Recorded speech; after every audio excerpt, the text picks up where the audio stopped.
Hey everybody, welcome back to another episode of Stupid Gun Myths. I'm Mike B, and today we're going to be talking about one that I've been seeing in the comments a lot lately, and it's a very prevalent myth among particularly the military surplus firearm community.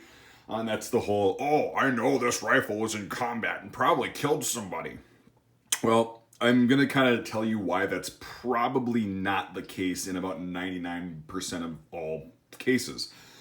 First of all, a lot of this shit's going to be anecdotal because there's so many stats from different countries and different time periods of different wars. There's variables. Some have higher rates of combat. Some have lower rates, etc., etc. We'll get into that a little bit. I'll just explain it to you. So, here's the thing. We're going to just take a number, right? We're going to say there were, or was it 2 million M39s ever made? I don't know if that's actually close. I don't remember. I'm just going to use it as a number. So, out of those, how many were actually issued to frontline troops? Well, when you consider that out of an entire military at any given country at any given point, at least 75% of that entire military is going to be support. You know, logistics, transportation, things like that, supply, all that stuff. It's always been like that. The fighting forces, the infantry, the cavalry, and now the armor, are generally a smaller portion of the military, what we call combat arms, right? And that's why they get all this, respect and everybody wants to be that. That's what all the movies are made about. You never see a movie about just a supply NCO and what he did during World War II or, whatever they did during the Iraq or Afghanistan wars. You never see that. You always see the infantry, mainly elite infantry like airborne stuff, Band of Brothers, Rangers, Saving Private Ryan, all that stuff. And that's why they have so much prestige, is because they're the ones that actually have the risk of seeing combat. Now, let's go into that. We'll say, on average, we'll say 15% of the military, okay? I'm talking from like basically modern warfare with guns in the 500 years ago until now. About 15% of the military on average, some are more, some are less, are going to be combat arms. Now, how many of those soldiers... Now we'll talk about the 20th century. We'll just keep this really easy. All right, we'll talk about 1900 till the present day. Out of the 15% of all combat armed soldiers, how many of those actually see combat? Well, it's actually only about 5 to 10%. Even with massive amounts on the Eastern Front in World War II, given the amount of soldiers who were actually activated and mobilized and actually fought on the front, about 10% of all combat arms troops, which make up only 15% of the military at large, actually see combat. Of that, how many actually fire their rifles? It's probably about 30 to 40%. We'll just say 50. We'll give it a very large estimate, right? Actually fire their rifles, okay, that they're issued. Now, out of those shots, all those, hundreds, if not thousands of shots fired out of a given rifle, how many of those actually make contact with an enemy soldier? Probably 5 to 10%, if you think about it. Again, this is all anecdotal stuff, because if you go and look at all the stats, it gets so damn convoluted and fucked up, and I'm just kind of throwing this out there just to give you an idea, because the ratios are fairly consistent. It doesn't matter what country, what war. The ratios are fairly consistent. Again, there's outliers, like there's always going to be, but for the most part, this is how it's going to be. So you figure 5 to 10% of those actually make contact with an enemy soldier. Of that, how many of those people actually die? Well, in a war, most people who get hit by artillery or whatever, they're a casualty. Most people do not die in a war. That's the thing. Everybody thinks that, I see this all the time on these Facebook pages and stuff. Oh, I wonder if he made it home. Most likely.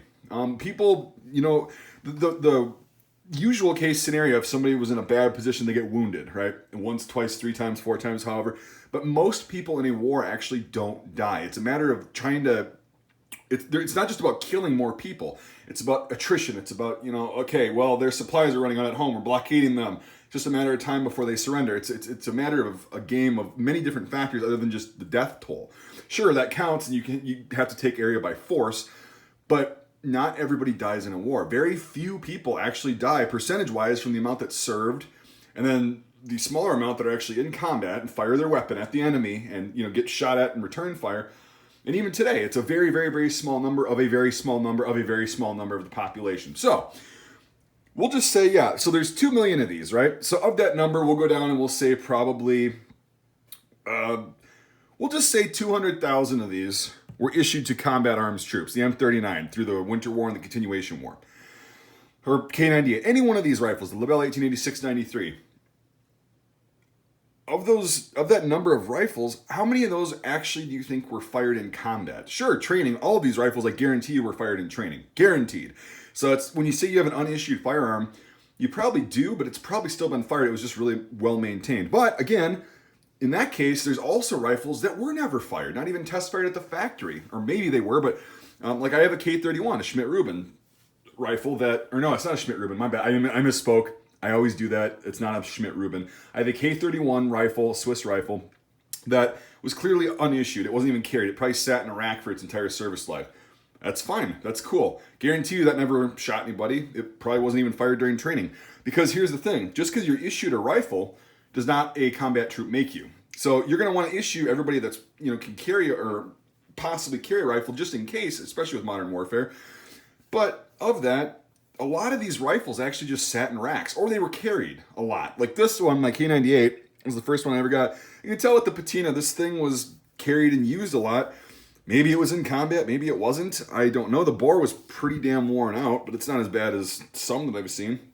But it could have just been shot. This could have been a rifle that sat at a training facility and was shot, 2 million times by recruits that were going through, and it was used quite a bit. We don't know. Unless you're Johnny Smith from the Dead Zone, there's no fucking way to prove that stuff. So when you say, I know my rifle was in combat, or I know this rifle has seen combat, you don't know that. And again, what difference does it make? You're not buying it because of some fucked up death fetish. I mean, you shouldn't be. I think that's fucking stupid if you're one of those weirdos that, this probably killed somebody. I just don't understand that. So this myth of this killed somebody, sure, it's probably true in very, very few cases, but again, you don't know. There's no way to tell. And also, if you hear some story about, I took this off of a dead soldier or whatever, like I already made a video in the other series, the collecting series, Buy the Gun, Not the Story. I took this off of a soldier that I killed and blah, blah, blah, blah. Don't believe that shit either. Again, there's no way to know. So assume that your rifle was not in combat. There's not this glorious, stigma attached to it. It didn't save the world single-handedly from the Soviets, like this M39 probably didn't.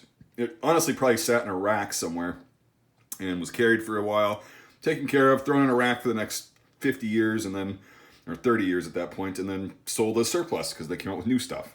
That's the case with about 99% of these rifles or we'll say 95 as a whole. Because some countries, they were issued, and some of these rifles, like this K98, could have gone from Germany to Israel to somewhere else, to Syria, whatever. There's still K98s being used. Could have gone to Vietnam. So, yeah, I mean, that gives it a better chance, but still, the stats hold true of very, very few people actually see combat, much less fire their rifle, much less actually kill somebody, or much less even wound. I forgot that little part. So just think about it that way, guys, and don't buy a freaking gun or a helmet or something like that just because you think it might have killed somebody. That's really fucked up. You might want to go get a mental evaluation if you have that kind of weird death fetish. I don't understand it.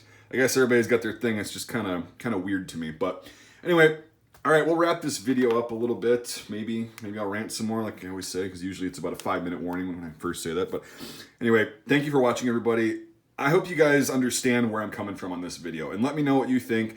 If you've heard this, because I've heard this so many times, just because your rifle looks worn doesn't mean it's killed someone. And again, it's just a tool. The person killed the person. Yeah, I get that, but you know what I'm talking about. Like this particular one, the trigger was pulled, starting a chemical reaction that created fire that pushed a projectile out.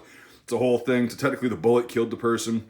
But you know what I'm saying? Like people just want that connotation with the, I know this one killed a bunch of commies, or this one, I get that a lot. I'm sure that M39 killed a bunch of commies. It's like, no, Jesus Christ, shut the fuck up. Anyway, I'll stop the angry rant. So I hope you enjoyed this and kind of getting going on this series. I was going to make this a while back and I was like, maybe I'll get out of this series, but good God, it's becoming way more prevalent in the comments. So I figured I'd address it. Thank you for watching, everybody. If you like this series and you like the rest of my work, please consider becoming a Patreon supporter. The link to that is in the description. It's $1 a month, $5 a month or more. Gets you access to my Discord server, which is pretty fun. A lot of cool things going on there, a lot of information exchange and some fun times. So I think it's pretty fun. It also helps fund historical items like this and ammunition to go out and actually fire these, do ballistic tests on helmets and eventually body armor. So Patreon support really does help. It's allowed me to get some really cool things to make videos on so far. If you want to check those out, go back and check out my videos. If you can't support the channel monetarily, that's totally fine. I get it. And I just really do appreciate you watching. That's the best part about, that's why I make videos, so people watch them. So anyway, thanks for watching again. I only said it twice in this video. And we'll see you on the next episode, possibly, of Stupid Gun Myths. Fuckity bye.